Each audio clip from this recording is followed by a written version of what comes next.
अध्यक्ष रितु खंडूरी अपने विधानसभा क्षेत्र कोटद्वार में रुके विकास कार्य को लेकर सख्त रुख अपनाती दिख रही है, जिसको लेकर उन्होंने आज सभी विभागों के अधिकारियों के साथ कोटद्वार क्षेत्र का भ्रमण किया।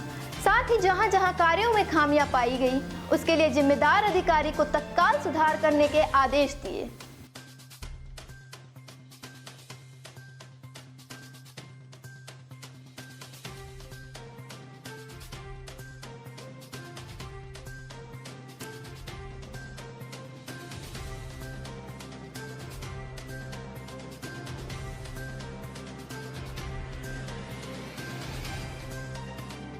को जिसमें डीएम साहब, एसडीएम, सीडीओ सारे ही अफसर यहाँ पर थे और हमने आज पूरे कोटद्वार का दौरा किया है। कर्ण आश्रम से हम लोगों ने शुरू किया और किस तरह से कर्ण आश्रम को, जो कि आप जानते हैं कि हिस्टोरिकल जगह है, किस तरह से हम उसको प्रदेश, देश और विश्व के पटल पर ला पाएँ, किस तरह उसको विकसित कर पाएँ, किस तरह से हम जो हमारी धरोहर है उसको पूरे भारतवर्ष में कैसे लोगों तक उसको पहुँचा पाए, इस पर आज हम लोगों की बातचीत हुई है।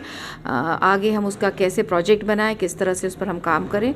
तो सबसे पहले हम लोगों ने कर्ण आश्रम से शुरू किया, उसके बाद हम फिर अपने सिडकुल गए, वहाँ पे किस तरह की इंफ्रास्ट्रक्चर की ज़रूरत है, सड़कें ठीक होनी हैं, एक हमारा वहाँ पे एक सेंटर पड़ा हुआ है, उसको हम किस तरह से इस्तेमाल करें, लेबर्स की क्या स्थिति है, तो उस पर हम सिडकुल गए। फिर हमने जो हमारे पुल हैं, रिवर ट्रेनिंग की बहुत ज़रूरत है हमारी नदियों को, उस पर हम लोगों ने बातचीत की।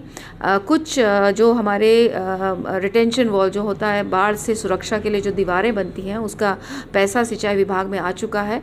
उसमें डीएफओ के माध्यम से कुछ थोड़ी बहुत दिक्कत आ रही थी, तो आज डीएम साहब से बात हो गई है और वहाँ से भी कहा गया है कि उनको अब जल्दी ही एनओसी दे दी जाएगी, ताकि इन नदियों पे जो हम बाढ़ सुरक्षा चाह रहे हैं वो भी हो जाए।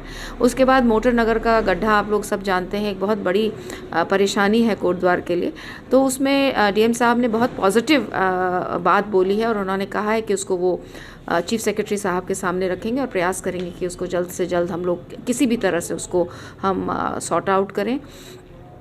कूड़ा निस्तारण के लिए भी हम लोगों ने प्रयास किया है। जो यहाँ पर बहुत कूड़े का ढेर है, वहीं पर हमारा मुक्ति धाम है, वहीं पर स्टेडियम है, तो इसलिए एक ये भी दिखाना चाह रही थी डीएम साहब को कि किस तरह से हम फटाफट मशीनों को लाकर किस तरह से वहाँ पर हम चीज़ों को साफ़ कर सकें। फिर फाइनली हम तहसील पहुँचे। तहसील में भी हमारे प्रयास ये है कि एक अच्छी बिल्डिंग वहाँ पर हम तहसील की बनाएं और जो हमारे अधिवक्ता वहाँ पर जो एडवोकेट्स हैं, उनकी भी एक अधूरी सी बिल्डिंग वहाँ पर पड़ी है, किस तरह से हम उनकी मदद कर सकें और वो बिल्डिंग को हम पूरा कर सकें। तो इस तरह की चीज़ें हुई हैं। बेसिकली मकसद ये था कि डीएम साहब यहाँ आकर देख लें कि कोटद्वार में किस तरह की समस्याएं हैं और उन समस्याओं का हल हम कैसे जल्द से जल्द कर पाएँ। कौड़िया भी हमने उनको दिखाया, जीएमवीएन भी दिखाया। जीएमवीएन के हमारे पास बहुत सुंदर प्रॉपर्टीज़ हैं, किस तरह से उनको हम अब यूज़ कर सकें, इस पर भी बातचीत हुई है। कौड़िया का सौंदर्यीकरण कैसे हो, एंट्रेंस हमारा कोटद्वार का कैसे और सुंदर हो, उस पर भी बातचीत हुई है। तो आज ओवरऑल डेवलपमेंट, विकास कैसे हो कोटद्वार का,